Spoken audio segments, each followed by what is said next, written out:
Al-Asdiqa, salam alaikum, bonjour ou bonsoir les amis.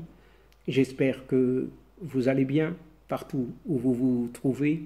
C'est ce que je vous souhaite. Et pour le meilleur de toutes les situations, bien entendu. Bienvenue sur votre chaîne Bled Maralibia, qui attend comme d'habitude vos encouragements. Et un tout grand merci pour vos gentils commentaires et surtout vos conseils dont on a besoin.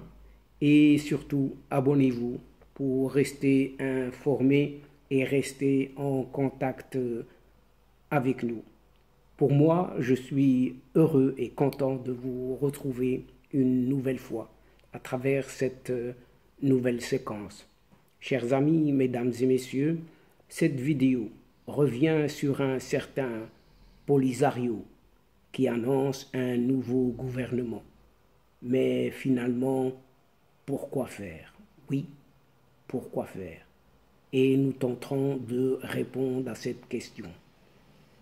Mardi soir dernier, pas plus tard, le Polisario a annoncé la composition de son soi-disant nouveau gouvernement dont il apparaît clairement qu'il a été composé sûrement par une certaine junte militaire algérienne. Et cette même junte algérienne a en effet écarté tout ce qu'elle considère comme trop critique à son égard ou qui ne sont plus convaincus de son projet, surtout anti-marocain et réaliste. Autrement dit, tous les gens qui ne sont pas à son goût. À République du néant, vous entendez bien, du néant, à savoir des ministres de rien et surtout pour rien. Rien foutre, quoi, tout en restant poli.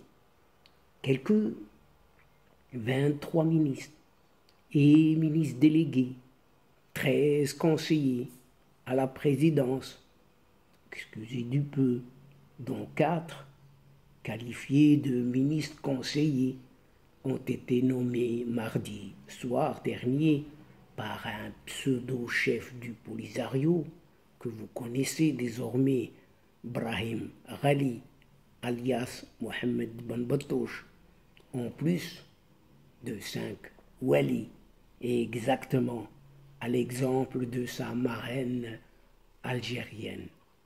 Une pléthore de hauts fonctionnaires, entre guillemets, c'est comme ça qu'on les a nommés, dont les salaires très élevés vont continuer à obérer, oui, des dépenses, entre autres très très lourdes, charges du Polisario, des finances de l'État algérien cette fois-ci, au moment où le chômage y fait ravage dans ce pays et que des allocations de misère, écoutez bien, quelques 13 000 dinars seulement, soit approximativement quelques 650 euros, sont proposés aux jeunes diplômés algériens sans emploi.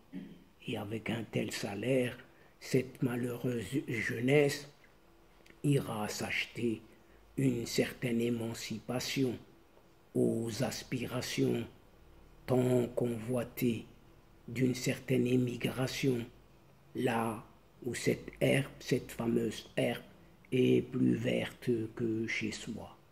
Et par ailleurs, l'absence d'un ministre des Finances remplacé par un conseiller de Ben Battouche d'Ibrahim Ghali, chargé des affaires économiques et financières, on dit très très long sur cette dépendance totale vis-à-vis de cette junte militaire algérienne.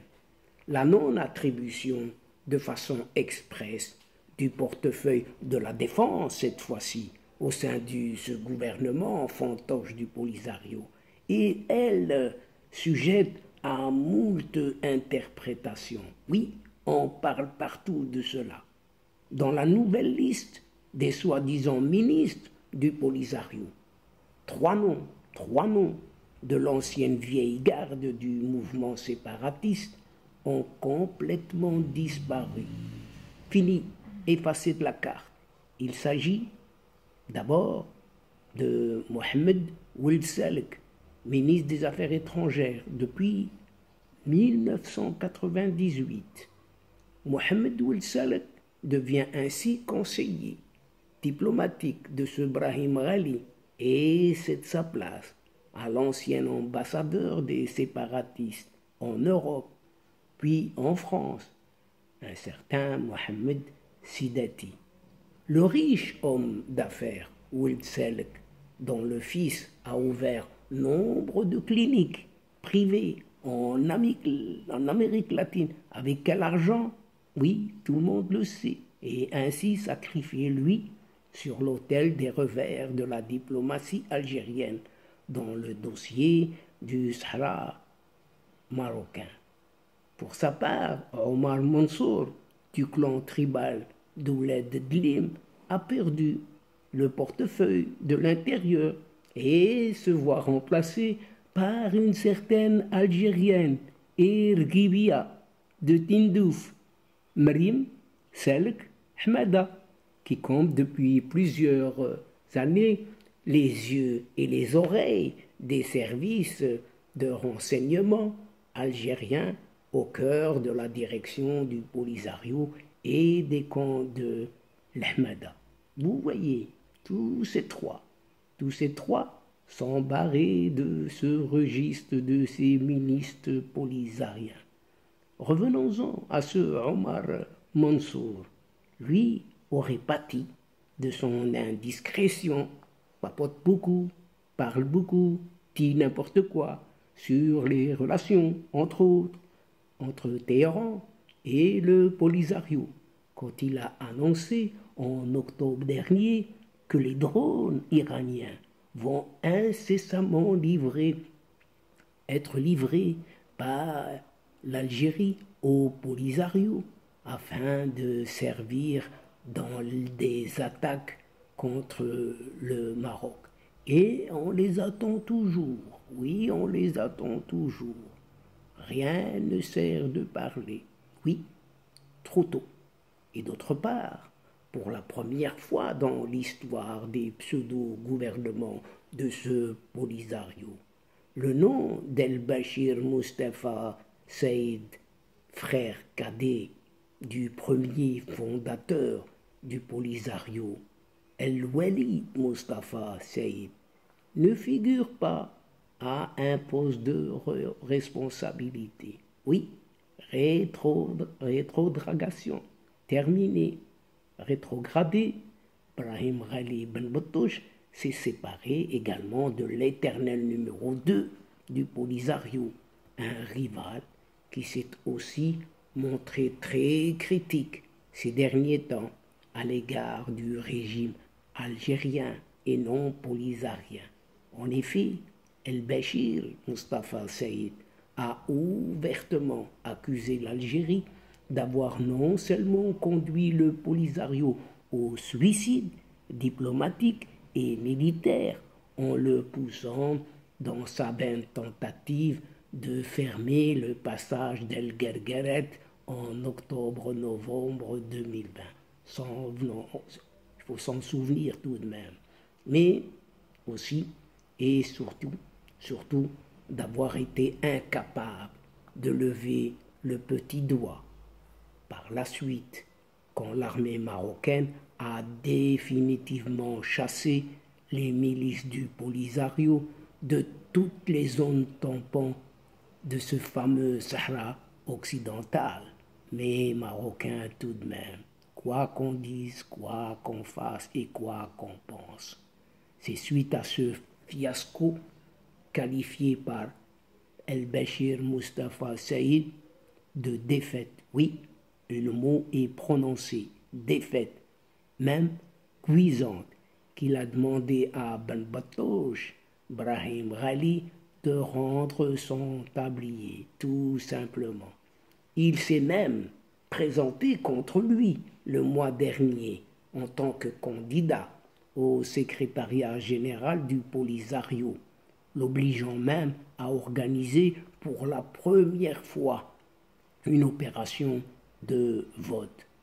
D'ailleurs, au moment de voter, sachant que le régime algérien, qu'il a classé depuis longtemps comme un indiscipliné, entre guillemets, ne le laissera pas gagner. Non, et par ailleurs, il n'a pas gagné. C'est pourquoi El-Béchir Mustafa Saïd a ironisé sur la dictature du Polisario en affirmant que c'est la première fois qu'il voit de ses propres yeux une urne en dehors de la télévision. Mais plus surprenant est le maintien au même poste de ministre des Territoires et de la diaspora d'un certain Mustafa Mohamed Ali Sid el-Béchir. Mustafa Mohamed Ali Sid el-Béchir, l'on se rappelle de lui que le 29 décembre 2021 à Paris, face à des Sahraouis résidant en Europe, il a reconnu que lui-même est un ministre de pacotille, tout comme la RASD, République arabe sahraoui démocratique, pseudo, qui n'est même pas un État, selon ses propres propos, car Mustafa Mohamed Ali Sid el-Béchir a encore dit « Depuis 46 ans, nous dépendons de l'Algérie et nous sollicitons quotidiennement son aide pour avoir l'eau, le gaz, le gasoil et les armes. Et on le demande en charité, en mendicité, tout en versant des larmes. Nous ne pouvons rien faire à nous seuls. Ce sont finalement ces louanges envers cette Algérie, doublées de son caractère de grand notable de la tribu des Rgibat, qui lui ont permis de sauver sa peau malgré sa négation de cette pseudo-raste. Concernant la bande de Brahim Ghali Ben Battouche, eh bien, Sid el-Béchir a également été franc face à ses interlocuteurs à Paris. Pour ne pas vous mentir, dit-il, ni me mentir à moi-même, sachez que je ne suis pas un ministre, mais un simple réfugié. Soyons donc réalistes, gardons les pieds sur terre et évitons le mensonge et les illusions, car notre prétendu ministre des Affaires étrangères, Mohamed Ould Salek, est basé à Alger, à ne rien faire, alors que le Premier ministre, Bouchraya Beyoun, n'est chef d'aucun gouvernement. Quant à Brahim Ghali, c'est un réfugié, inscrit en tant que tel, sous le nom de Ghali Sidi el-Mustafa, sans même son prénom Brahim. Mais d'aucuns diront avec un patronyme qui lui est offert, algérien cette fois-ci, patronyme d'emprunt, à savoir ce fameux Mohamed Ben Battouche, lors de son transfert en Espagne. Rappelons-nous-en tout de même. Pour le Haut Commissariat aux réfugiés, il n'a pas non plus le statut d'un quelconque chef d'État, ni même celui de cadre, avec asséné Mustafa Mohamed Ali Sid el-Béchir. Et c'est dire, chers amis, c'est dire que quand le Polisario forme un gouvernement, cela relève du domaine de la supercherie. Oui, c'est à rire et même à se rouler par terre. À force de rire, évidemment. Et à quoi servent? À quoi servent en effet tous ces ministres de ce Polisario, dit de la modernisation, de l'administration, on ne sait laquelle, de l'énergie. A-t-il de l'énergie, ce Polisario?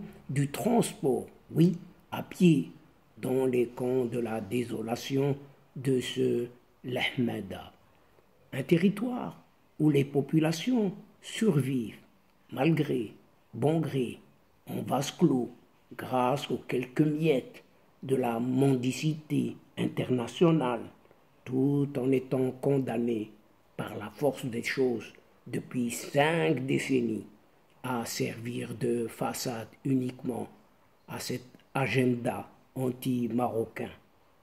Anti-marocain préparé de longue date par cette junte militaire algérienne.